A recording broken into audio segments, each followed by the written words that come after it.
c'est encore moi. Donc je voudrais, avant de laisser la parole aux représentants de la CUT qui nous fait l'honneur de nous accueillir, et c'est vrai que c'est un très bel endroit, j'étais très heureux quand on a eu cet accord. Je voudrais d'abord excuser l'absence de M. Quillier, ancien ministre des Transports et de la Mer, qui m'a appelé il y a une demi-heure, puisqu'on a parlé justement de nos voisins britanniques. Et en ce moment, on a la grève du zèle des douaniers sur l'autoroute. Et compte tenu des blocages, il a dû faire demi-tour, puisqu'il a pas mal d'obligations aujourd'hui.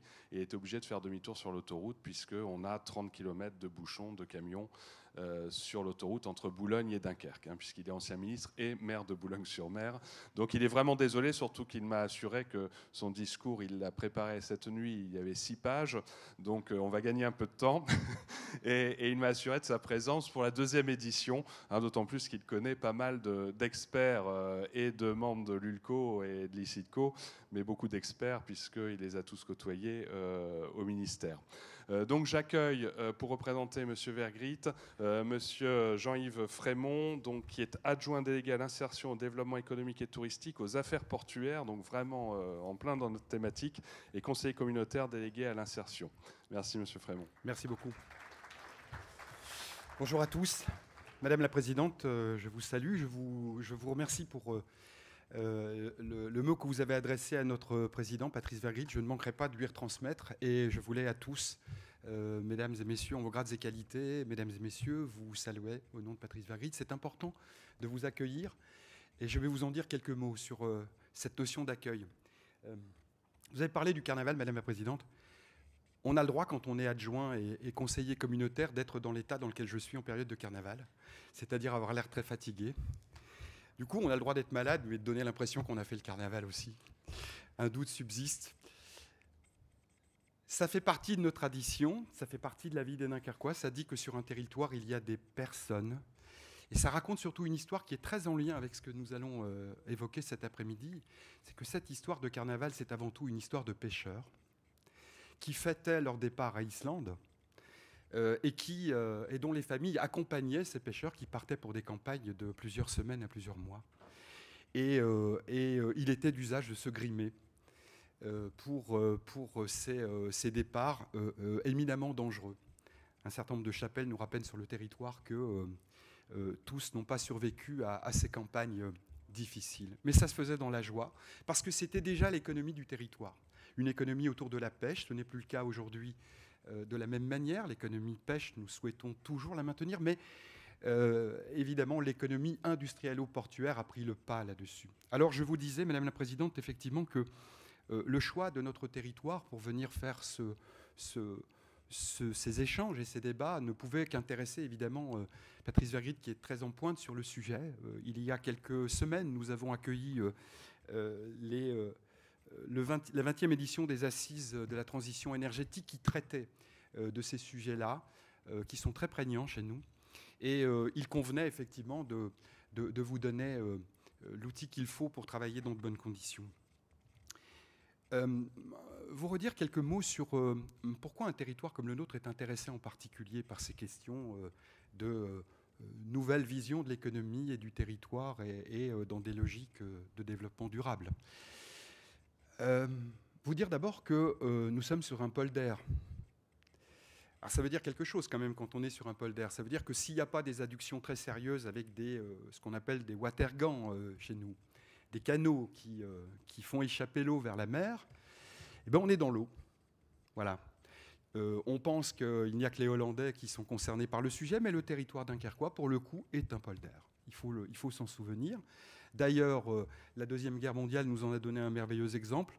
À cette époque-là, les Allemands, pour couvrir leur retraite, ont fait sauter des écluses et ont recouvert une partie du territoire d'eau, ce qui a considérablement retardé les forces alliées et qui a fait notamment, mais pas que ce territoire fut la dernière ville libérée de France.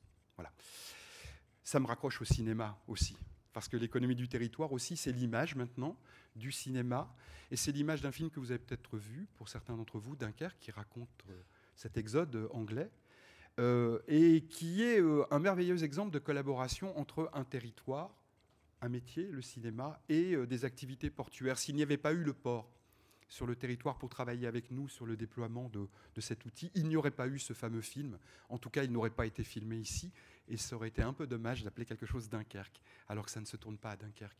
C'est un bel exemple de collaboration. Ça dit comment les acteurs du territoire, François l'a dit tout à l'heure, travaillent main dans la main. On s'oblige à le redire à chaque fois parce que c'est une réalité qui tient à des hommes avant tout. Et donc, on s'honore les uns et les autres de la volonté que nous mettons à continuer à développer ces actions. Ce film, et François en est témoin également, puisque nous avons eu l'occasion de voyager de par le monde avec le port pour porter cette image aussi. Figurez-vous que ce film permet de positionner Dunkerque aujourd'hui sur la carte du monde. Ça n'a l'air de rien, mais quand on parle à des Chinois, ils connaissent le Range Nord, ils connaissent Anvers, évidemment, mais Dunkerque, pour eux, c'est la banlieue d'Anvers. Et ils ne comprennent pas que sur un aussi petit territoire, on puisse avoir autant d'autorités portuaires différentes. François vous en dira sans doute un élément tout à l'heure sur la question de la façade maritime, et en particulier la façade de nos 3 ports, Dunkerque, Calais, Boulogne, ou dans l'autre sens, qui ont un sens très particulier en termes d'économie et de poids sur le territoire. Le dernier rapport du GIEC disait des choses très importantes, alarmantes, sur la question de la situation climatique sur notre territoire. Pourquoi un territoire comme Dunkerque est obligé de s'attacher à ces questions-là ? On ne peut plus concevoir aujourd'hui un outil industrialo-portuaire sans se poser ces questions de la façon dont nous allons muter territoire et entreprise pour faire en sorte qu'il y ait encore sur ce territoire de l'activité industrielle que nous souhaitons et avec laquelle nous travaillons, mais que cette activité industrielle tienne compte du contexte dans lequel elle doit fonctionner, opérer aujourd'hui, et est une vision sur ce qu'elle fera demain. Je salue au passage M. Père, ArcelorMittal, qui travaille énormément avec la communauté urbaine et toutes les instances du territoire, portuaire, etc., sur des questions comme celle-là, pour que l'industrie de demain tienne compte de ces enjeux et s'adapte à la fois à la réglementation et soit vertueuse dans la façon dont elle va irriguer son territoire. Nous sommes un territoire qui s'est développé, gardez-le en tête dans tout ce que vous entendrez cet après-midi, qui s'est développé sur des énergies fossiles. Nous sommes un territoire très consommateur d'énergie et en contrepartie de ça, nous sommes le premier territoire européen en matière de production énergétique. Beaucoup d'entreprises très consommatrices, ça veut dire beaucoup d'entreprises qui ont été construites sur ces activités, sur ces énergies fossiles, et qui aujourd'hui travaillent à leur reconversion ou à leur meilleure exploitation. C'est un enjeu extrêmement important. On ne change pas de paradigme en quelques minutes, en quelques années. C'est quelque chose qui est du temps long. Mais si on loupe ces transitions, alors oui, on perd à la fois la qualification d'un territoire industriel et on perd ce qu'on a de plus précieux sur le territoire, une force humaine, François le disait tout à l'heure. Donc ce territoire est très connecté à ces questions, vous vous en rendez compte au travers de cet exemple-là. Je voulais vous dire aussi à quel point sur ces questions de transition énergétique, nous avons voulu, c'est notamment ce que nous avons essayé d'imposer comme idée dans le cadre, je l'évoquais tout à l'heure, des débats autour des assises européennes de la transition énergétique. Notre territoire veut être un territoire démonstrateur de cette transition énergétique. Il y a de nombreux exemples qui en témoignent. Je voudrais en retenir 3 pour ne pas être trop long, mais 3 très symboliques de la façon dont le territoire s'empare de ces questions. Tout d'abord, et vous en discuterez tout à l'heure, la question de la filière hydrogène. Sujet extrêmement important dont nous sommes emparés, puisque Dunkerque est aujourd'hui le premier site démonstrateur de Power to Gas, donc en France, grâce au projet GRID, qui permet, avec un réseau de distribution de gaz naturel, au projet GRID, d'injecter dans le réseau de distribution de gaz naturel. C'est un démonstrateur de mobilité verte, c'est aussi un démonstrateur pour l'habitat, puisque ces éléments vont permettre de chauffer un nouveau quartier d'une centaine de logements. C'est quand même pas mal et c'est très intéressant. L'hydrogène, on vous le redira tout à l'heure. Pourquoi nous nous y intéressons ? Eh bien parce que ce territoire s'intéresse aussi aux nouvelles énergies. Deuxième exemple que je souhaite vous citer, c'est la question de la diversification de notre mix énergétique. L'accueil prochainement d'un premier... Alors quand on dit prochainement, c'est un site industriel, hein, donc c'est prochainement dans 10 ans, bien sûr. Hein, d'un premier parc éolien offshore est un enjeu extrêmement important parce que si Dunkerque veut garder sa place dans le rang national et européen en matière de plateforme énergétique, il faut qu'il puisse se convertir sur ces nouvelles énergies. Et là, il y a une connexion très forte avec l'hydrogène, puisque la particularité de ces nouvelles énergies est leur aspect aléatoire, et qu'il faut en même temps développer des capacités de production supplémentaire ou de stockage. Et donc on est intéressé à travailler de façon très assidue à ces sujets-là pour préparer notre avenir énergétique. Soit dit en passant, nous allons venir dans quelques semaines sur des débats sur les questions de l'éolien sur le territoire, qui vont être, je crois, intéressants, car nous avons en fait, en tant que grand public, peu de repères sur les questions de l'éolien. Quand on nous parle d'éolien, on regarde les éoliennes qu'on trouve sur le bord de la route, très près des habitations en Belgique, très loin en France. C'est curieux comment la réglementation ne s'applique pas tout à fait de la même manière dans des territoires très connexes.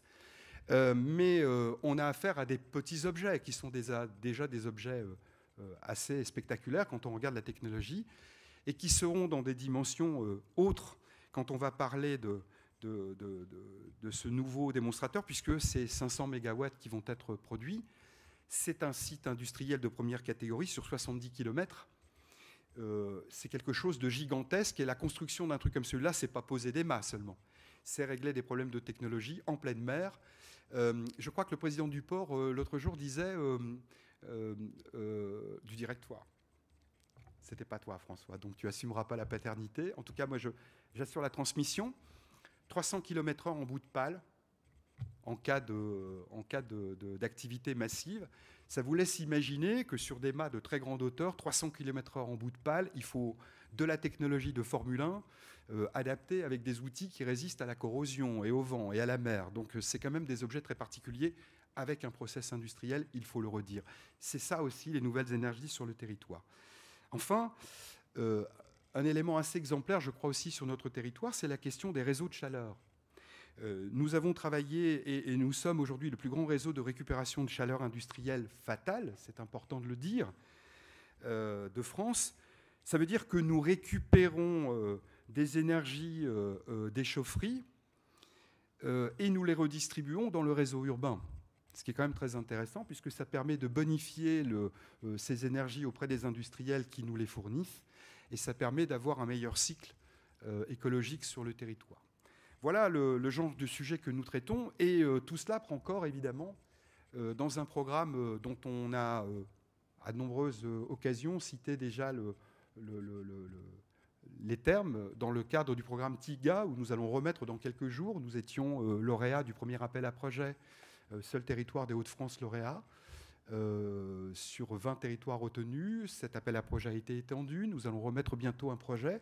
Mais c'est un enjeu très fort pour notre territoire, puisque c'est une nouvelle manière de penser l'écologie industrielle et la transition énergétique sur notre territoire.